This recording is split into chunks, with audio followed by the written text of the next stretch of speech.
નમસ્તે દર્શક મિત્રો, હું શ્રુતિ મોજીદ્રા સ્પીડ ન્યૂઝ 17 માં તમારું સ્વાગત કરું છું। તો જોઈએ આજના મુખ્ય સમાચાર।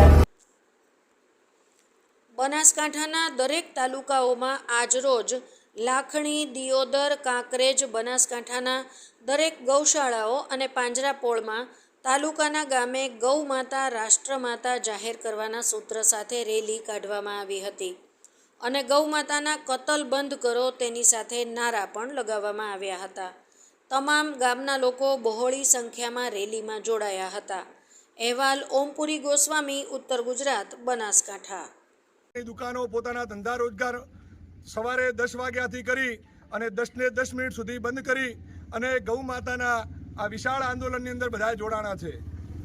ગોવર્ધન પર્વતથી શરૂ કરી અને ભારતીય સંસદ સુધી આ શંકરાચાર્યજી મહારાજની જે ગૌ રક્ષા યાત્રા અને ગૌને બચાવવા માટેનું જે આંદોલન શરૂ થયું છે એમાં અમારું સંપૂર્ણ લવાણા ગામ સાથે મળી અને અમે આ આંદોલનને અમારો साथ आपीए छे।